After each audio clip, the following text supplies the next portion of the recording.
Hey, what's up, guys? Welcome to What Do I Know with your boy Zuzu. And today we're reviewing 2 Chainz' new album, So Help Me God. We all love 2 Chainz, right? We all do. And we saw his rise to the top, and we've been following it. We've been behind him since from Titty Boy, from Player Circle into 2 Chainz.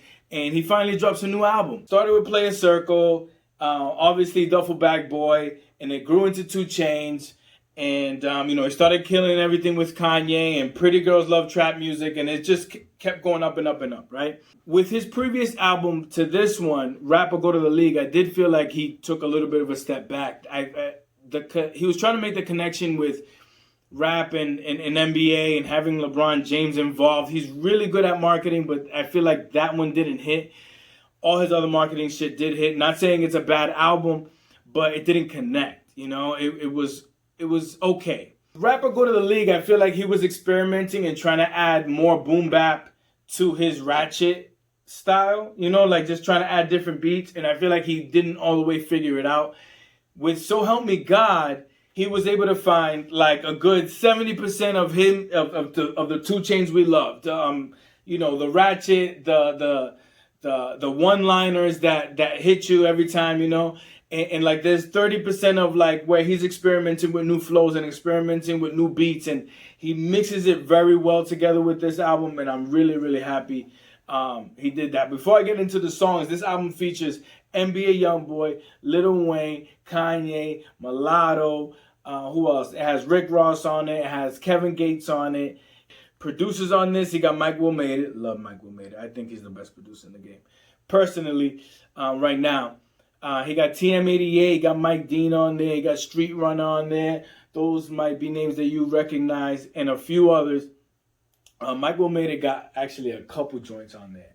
Right off the bat, this is the 2 Chainz we love. I got a Lambo on my wrist, simple hook, doesn't overdo it. Give us the 2 Chainz that we love, right? Perfect hook, perfect intro, I should say. Like, it's a good way to start the album. Then, right, going into number 2, it's called Gray Area, right? And it has one of those flute beats,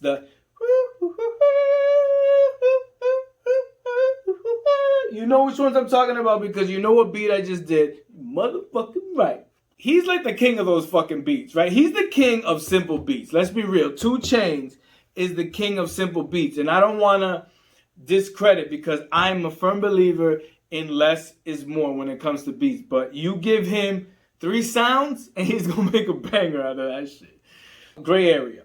This is my favorite song on the album, and I love it being number 2 because you're just, like, flowing. I was listening to it on the way to work this morning, and you're just flowing, and Gray Area just, like, smacks you in the face. He's just, he's giving you the one-liners that you love, that we all love from 2 Chainz, right? He has a line in that song, old enough to be your daddy, young enough to fuck your mama. Like, that's the one that everybody's gonna yell when he's performing it. Hopefully in 10 years, not in a couple years, with this fucking pandemic. And then you keep rolling with the album, right? The next song is called "Save Me" with NBA Youngboy, and I don't want to say I'm not a fan of NBA Youngboy. I'm not familiar with him. Like, I know who he is. I know a couple songs, but I haven't put in the effort to really critique him, fairly.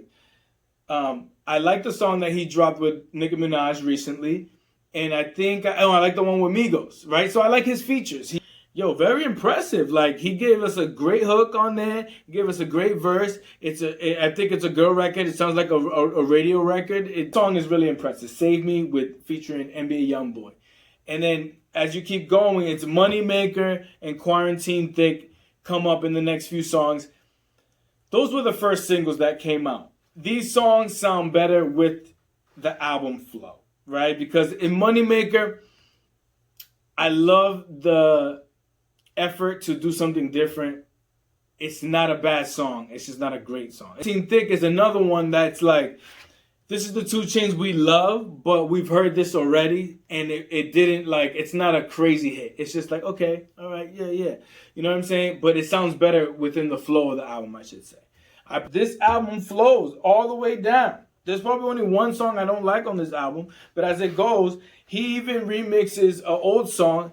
I can't go for that, can't go for that. Can't go for, no, can do. That I think Hall and Oates band is the one that made that song, and they redid it. Yo, and this is another attempt to like try something different, try a different bop. Yo, and he delivered on this one.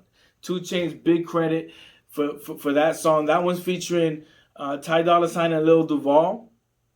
And at first I'm like, okay, what is Lil Duval? Hopefully he just has a skit and not a verse. But yo, they sing on the hook.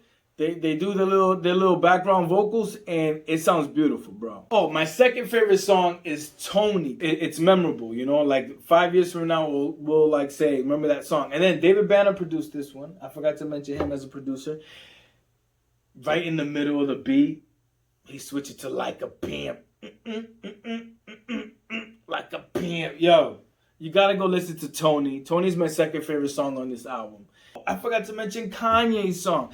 Kanye featuring Brent Faiyaz, I think is how you pronounce his last name. I want to say Faiyaz because it just sounds fire. And then 2 Chainz has a stupid lyric in that one too, something about like, I'm so fly I can land on Mike Pence. He found a balance now to give us the stuff that he's experimenting and give us the stuff that we love him for, and it's a really, really solid album. Like, with Rapper Go to the League, I feel like he took a step back. With this one, he took a step forward again. One thing about the album, right, that I always want to, like, put in the forefront is marketing. And he did a really good job promoting this one.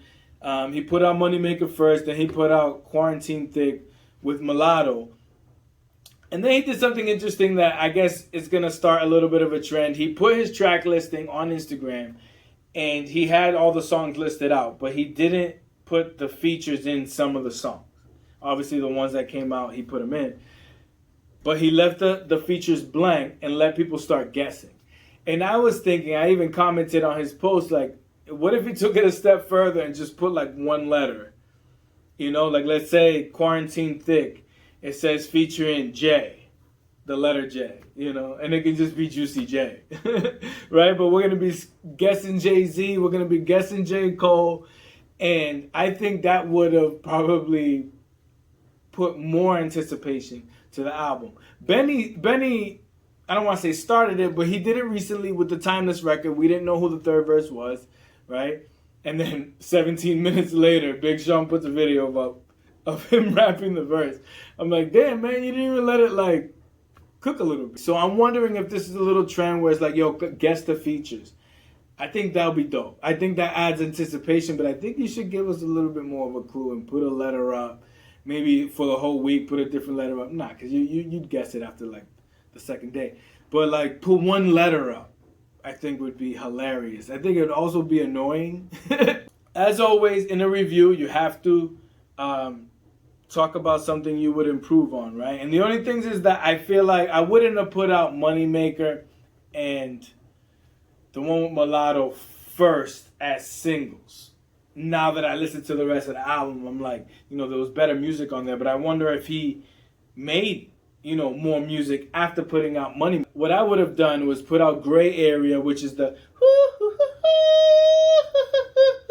you know, the, that's not how the beat goes. That's motherfucking right. But it has that flute beat. I would have put that out first as a street record. I would have put Lil Wayne on Quarantine Thick. Lil Wayne's on timeout. We'll get to that another time. But I would have put Lil Wayne on Quarantine Thick with Mulatto. Put that out second, and then save the Kanye record. When you guys go listen to that Kanye record with Brent Faiyaz, please correct me if I'm saying his name wrong. And it's a bop, and they should be putting that on the radio immediately. Ahora. But that's the only thing. I just would have put out different singles, I think. I think the singles he put out probably didn't hit. But I get it. Moneymaker is not a bad song. I get the HBCU connection. And Quarantine Thick is not a bad song either. It's just didn't all the way curl, you know? Didn't all the way. So moving forward with this album, I think he realizes it's going to be visuals. He's going to have to shoot videos. Pandemic is fucking up a lot of shit. He's going to have to just give us videos. Actually, today, I think he just dropped a video where he is reenacting Andre 3000's hey ya video. It looks real dope, and he's getting creative with the videos. So the Moneymaker video has the whole band aspect to it too. So hey, he has to kill it with the videos. The pandemic is fucking up a lot of shit. You know what I'm saying? So real solid album. Like I said, a step forward. I compare it to this. I'm gonna leave you guys with this. I compare it to the number 7 man in your baseball lineup. Bear with me. The number 7 man in your baseball lineup that you kind of like forget what he does for the team, and then he'll hit a bases loaded double in the gap and clear them all, and you'd be like, oh yeah, that's why we have him, you know. But he's the number 7 hitter, so you kind of like don't think about him. Maybe number 6, you don't think about him, and then he hits you over the head. That's what So Help Me God by 2 Chainz is. What do I know? Make sure you like, share, and subscribe right now, man. This is the YouTube channel that you come to for the hip-hop album review. Holla at your boy.